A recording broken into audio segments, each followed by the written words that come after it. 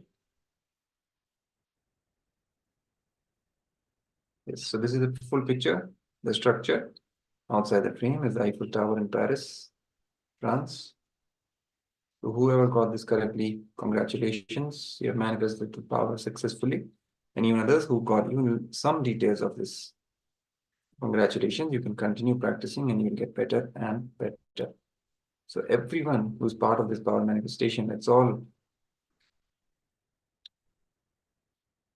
offer our gratitude to Swamiji for making us experience this space of oneness in such a fun and easy way as power manifestation sessions.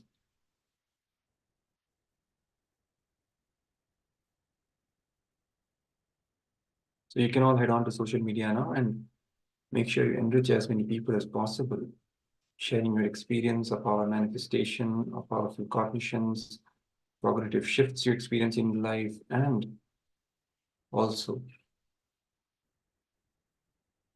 the transformation that you're having in life with other people, and inviting them also to join Paramashivoham Level-2. Make sure you use the hashtags #Nithyananda, #KAILASA, and #Paramashivoham in all your posts.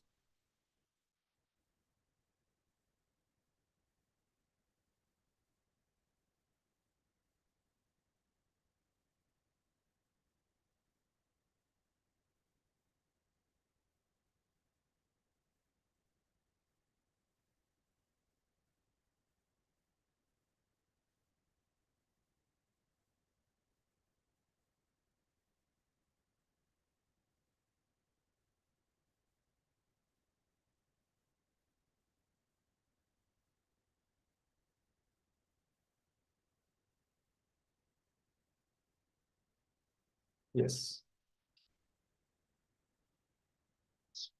So this brings us to the end of today's exciting day in Paramashivoham Level-2. Throughout all the sessions and the internalization exercises, Swamiji took us to deeper and deeper layers of the reality and the nature of reality and the perception, and how to cross our limited perception and see and witness and experience the reality as it is and transform our lives. He also taught us how to manifest world peace and the kind of reality that we wish to manifest by looking in and changing whatever needs to be changed from within first. Because from there itself, the reality will start manifesting. And it is the responsibility of us Hindus especially to manifest, to work for global peace through this powerful science, by first practicing this science in our own lives, manifesting in this reality in our own lives, and then taking it to the entire world, sharing it with the entire world, and creating the reality of global peace that we all wish to achieve collectively as humanity. So with this, we now will conclude today's series of sessions, and we will be gathering back again for tomorrow's exciting sessions in Paramashivoham Level-2. So until then,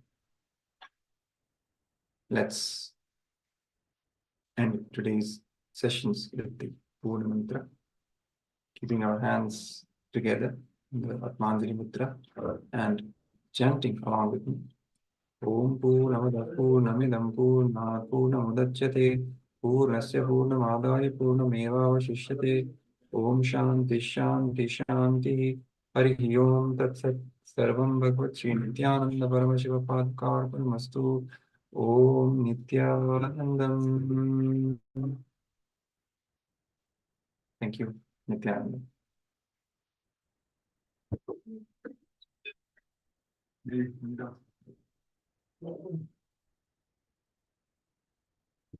आनंद परमशिवोऽहम् ॐ नित्यानन्द परमशिवोऽहम् ॐ